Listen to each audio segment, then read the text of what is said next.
Welcome to Eden Parish. You guys built all this? Father had a vision, and we built heaven here on earth. It's been pretty amazing. Everyone we talked to seems to feel that this is everything they ever wanted, and they all credit you for that. Aren't those the guides? What are they doing with guns?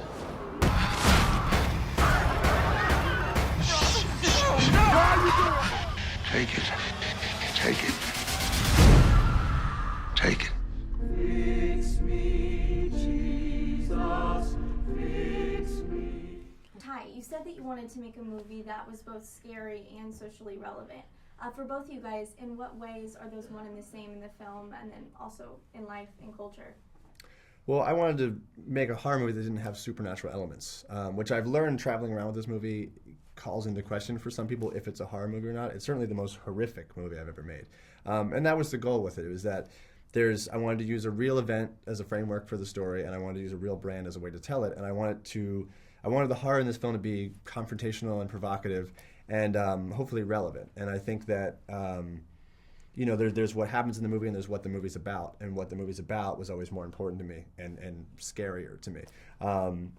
And that was really kind of the goal from the beginning, is to make a movie that was about something that is really scary, and that's manipulation of desperate people and using people's beliefs against them. And I think that's totally relevant, whether it was relevant in the 60s and 70s or relevant today. It doesn't make a difference. Mm-hmm. I think that what people are capable of doing is terrifying. I mean, whether they set out to do good or bad, I mean, that they follow through with it and can get to such horrific ends. And I think trying to understand that, how people end up in such a horrific situation, whether they started out with good intentions or not, is something socially worth exploring and trying to understand how we can get to that place. Mm-hmm.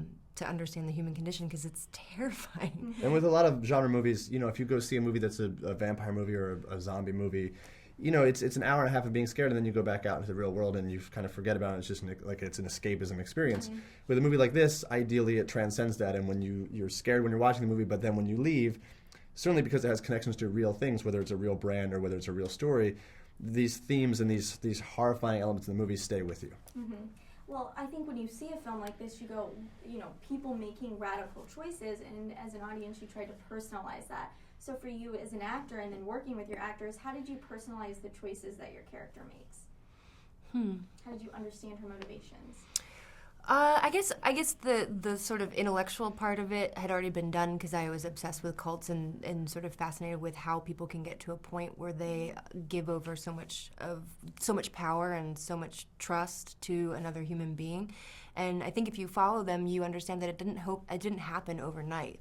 That sort of giving over your trust to somebody doesn't happen overnight. It happens in increments. They gain your trust through seeming acts of love and appreciation and support. I mean, throughout the history of cults, and so I think the intellectual sort of human understanding of it I had been fascinated for years with. And then on top of that, we all know each other, so we're very comfortable sort of playing around with how we interact with each other. And I love that you guys have all worked together. When I saw this cast, I was like, this is so awesome. And I love that, Amy, you're a director, and so is Joe Swanberg, and you guys shot on the Canon C300. You're one of the first feature films to do that. Yeah. So how did you utilize your actors, who are also directors, to go about reinventing the found footage? I never really thought of it as found footage. I thought of it as a fake documentary, which I know sounds like semantics, but to me it was made by people who make documentaries for a living, and this is what they do, and this is an after-the-fact made documentary. So it was a slightly different approach than it being this very clumsy thing all the time. And it didn't have it wasn't in-camera edited. We didn't just find this tape and this was on it. It was made by people.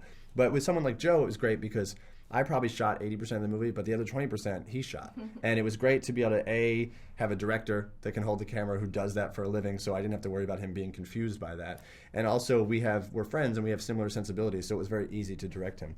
I don't think you had to hold the camera very much. There's one scene where you did, which of course leads into one of the more challenging acting scenes in the movie, but thankfully you put it down pretty quickly. Yeah. Well, thank you guys so much. Thank you. Treat to talk.